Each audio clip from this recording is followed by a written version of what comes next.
अगर पोल्यूशन का कोई सॉल्यूशन नहीं हुआ तो दिल्ली में इतना अंधेरा छा जाएगा, इतनी लो विजिबिलिटी हो जाएगी कि इतने बड़े बड़े हादसे होंगे। मैं बता रहा हूँ कैसे कैसे। चलो भाई। वो एक छोरा दिल्ली अपनी लुगाई को लाने के लिए गया, लेकिन लो विजिबिलिटी का कमाल देखिए, आते टाइम लुगाई की जगह साड़ी को उठा लाया।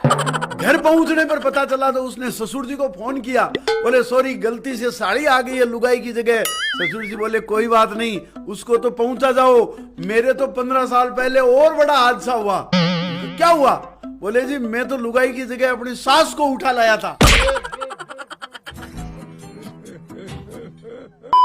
इस बात का पता भी 1 महीने बाद चला जब उनके ससुर जी का फोन आया, बोले यार वो डोकरी नहीं दिख रही है। वो मुंबई से एक हीरोइन आई शूटिंग के लिए अपने साथियों के साथ, जो पहले से शूट कर रहे थे दिल्ली में। जब वो एयरपोर्ट लेने गए तो अपने साथ वाले किसी को नहीं पहचान पाई, पोल्यूशन से इतनी खराब हालत हो गई। और 10 दिन शूट के बाद जब वो वापस मुंबई गई तो उसको जो लेने आए थे वो नहीं पहचान पाए।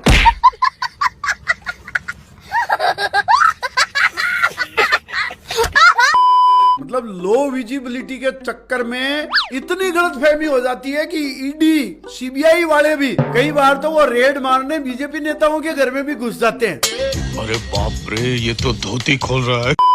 मैं तो दिल्ली में एक शादी में गया, लेकिन धुंध इतनी, कोहरा इतना, पोल्यूशन इतना कि मैं तो होटल में ही फंस गया। बाहर नहीं निकलने की हिम्मत हो रही थी। अरे वो बाहर तो पराली सांस नहीं लेने दे, और होटल में रहे तो घराली सांस नहीं लेने दे। बंद कार में मैरिज गार्डन पहुंचे। मैरिज गार्डन पहुंचने के 5 मिनट बाद भी हमारे सबके कपड़े काले, चेहरे काले, इतना कोहरा, इतना पोल्यूशन। तो मैं सोच रहा था अगर रोज रोज इस तरह पोल्यूशन झेलते हैं दिल्ली वाले तो वो लोग तो नहाना धोना और तैयार होने का लफड़ा ही छोड़ देंगे।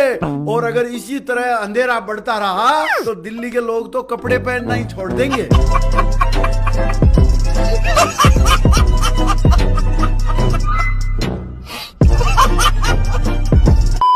पोल्यूशन इतना बढ़ता रहा तो मुझे लगता है मोबाइल देखने से पहले हर बार स्क्रीन पर कपड़े रगड़ने पड़ेंगे।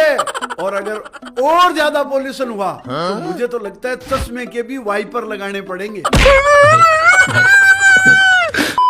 वो कोहरे में, घने कोहरे में, धुंध में, पोल्यूशन में इतनी गलतफहमी हुई कि एक एम्बुलेंस वाला तो मरीज को हॉस्पिटल की जगह शमशान घाट छोड़ आया।